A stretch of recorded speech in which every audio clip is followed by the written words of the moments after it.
গত লেকচারে আমরা এইখানে শেষ করেছিলাম। তো আজকের লেকচারে আমরা এইখান থেকে আবার শুরু করব। তো আপনারা দেখতে পাচ্ছেন এটা হচ্ছে আমাদের জাভা ফাইল, আর এটা হচ্ছে আমাদের ইউআই ডিজাইন করার জন্য আমাদের অ্যাক্টিভিটি। হ্যাঁ, তো এটা হচ্ছে আমাদের জাভা অ্যাক্টিভিটি, আর এটা হচ্ছে আমাদের ইউআই ডিজাইন করার জন্য অ্যাক্টিভিটি। তো আমরা যদি ইউআই ডিজাইন করব তাহলে আমরা এই লেআউটে করব। তো এখানে আমাদের এই ডিজাইন করার জন্য অনেকগুলা লেআউট রয়েছে।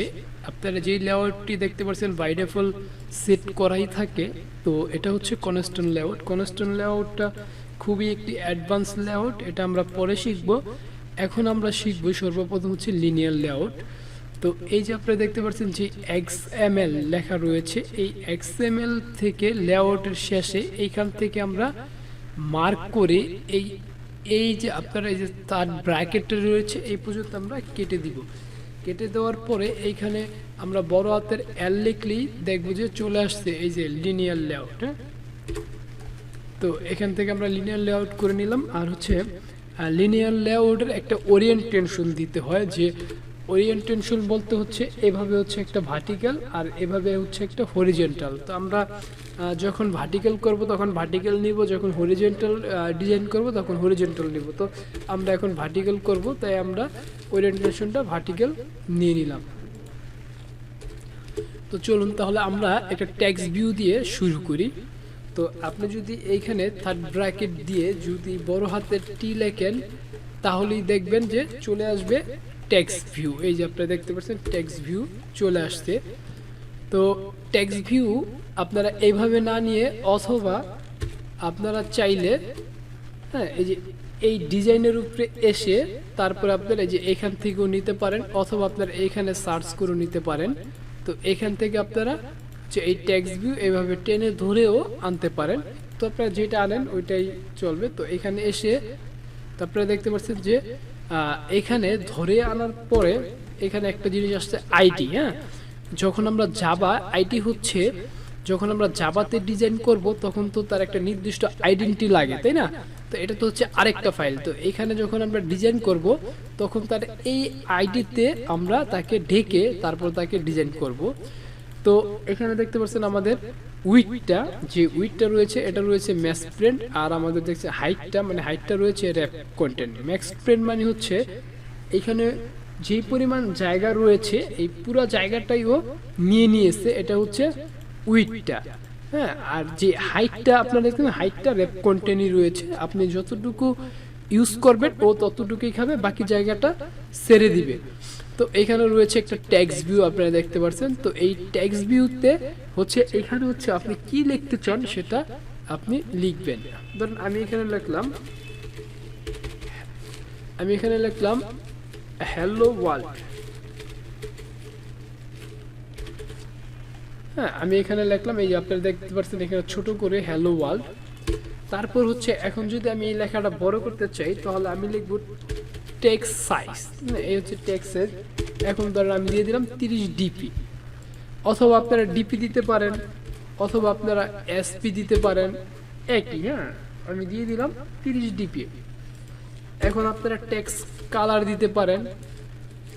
তো আমরা একটা টেক্সট কালার দিয়ে দিলাম। ধরেন বাই ডিফল্ট এখানে ব্ল্যাক রয়েছে, ধরেন আমরা ব্ল্যাক সিলেক্ট করে আবার এই সময় দেখতে পাচ্ছেন ছোট করে কালার লেখাটা আসছে। এখানে ক্লিক করে আবার কাস্টমাইজ ধরে আমরা রেড করে দিতে চাইলে রেড করে দিলাম। হ্যাঁ, এখন আমরা যদি চাই যে টেক্সট একটা স্টাইল দিতে পারি, যে টেক্সটটা বোল্ড রাখবো না নর্মাল রাখবো না ইটালিক রাখবো, ধরেন আমি বোল্ড রাখলাম। তো এখন আমরা যদি এই টেক্সটটাকে যদি মাঝখানে নিতে চাই তাহলে আমরা এখানে একটা অপশন ইউজ করতে পারি, সেটা হচ্ছে গ্র্যাভিটি। হ্যাঁ, আমরা একটা গ্র্যাভিটি ইউজ করতে পারি। ধরেন গ্র্যাভিটি এখানে অনেকগুলো রয়েছে, আপনারা একটু দেখে নেবেন। তা আমি এখানে সেন্টার ইউজ করতে পারি। দেখতে পাচ্ছেন যে মাঝখানে একটা সুন্দর চলে আসলো। হ্যাঁ, তারপরে এখন দেখা যায় আমার উপরে একটু লেগে আছে, আমি চাইলে মার্জিন ইউজ করতে পারি। হ্যাঁ, দেখা যায় 10 ডিপি মার্জিন ইউজ করলাম। এখন এটা চারোপাশেতেই 10 ডিপি সাইরা দিল। আবার চাইলে আমি প্যাডিংও ইউজ করতে পারি। এখানে প্যাডিংও রয়েছে, দেখা যায় আমি প্যাডিং 10 ডিবি ইউজ করলাম। হ্যাঁ, প্যাডিং হচ্ছে যে এই লেখাটার থেকে শুধু 10 ডিপি সারবে, কিন্তু চারোপাশের মানে লেআউটের চারোপাশের সারবে না, শুধু এই লেখাটা 10 ডিপি সারলো। হ্যাঁ, এই যে আপনারা দেখতে পাচ্ছেন শুধু এই লেখাটা 10 ডিপি সারলো। তো এইখানে আমি টেক্সটের একটা চাইলে একটা ব্যাকগ্রাউন্ড ইউজ করতে পারি। দেখেন একটা ব্যাকগ্রাউন্ড ইউজ করতে পারি, তাহলে আমি ব্যাকগ্রাউন্ড কালারটা দিলাম ব্ল্যাক।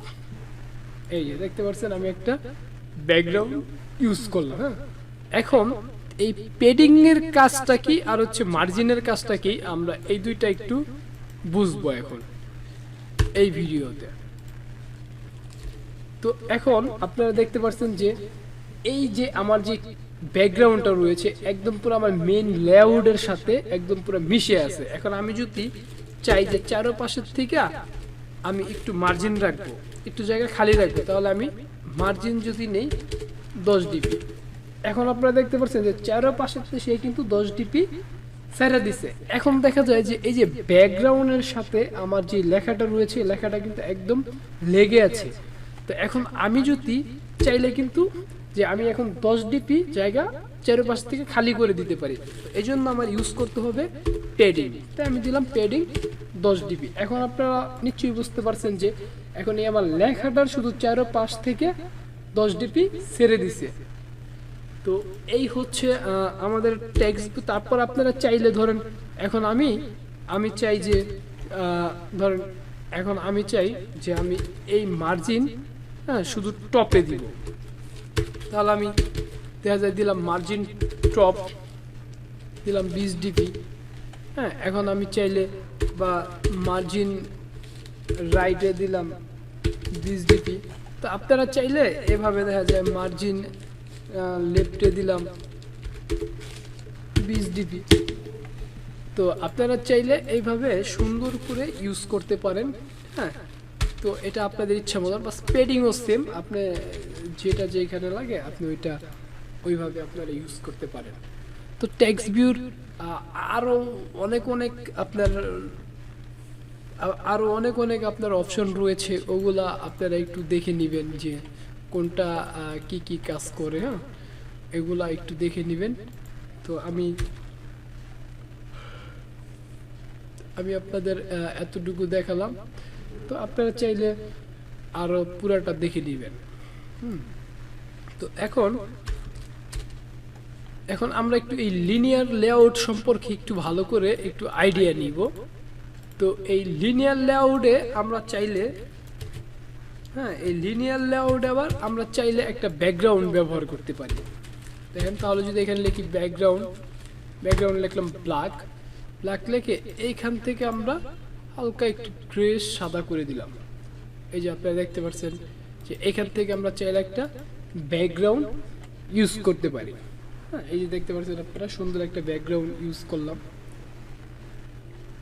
তো এই হচ্ছে আজকের টিউটোরিয়ালটি এই পর্যন্তই। পরবর্তী ভিডিওতে আমরা আরো নতুন কিছু শিখব ইনশাআল্লাহ। এই পর্যন্ত ভালো থাকবেন, ধন্যবাদ সবাইকে।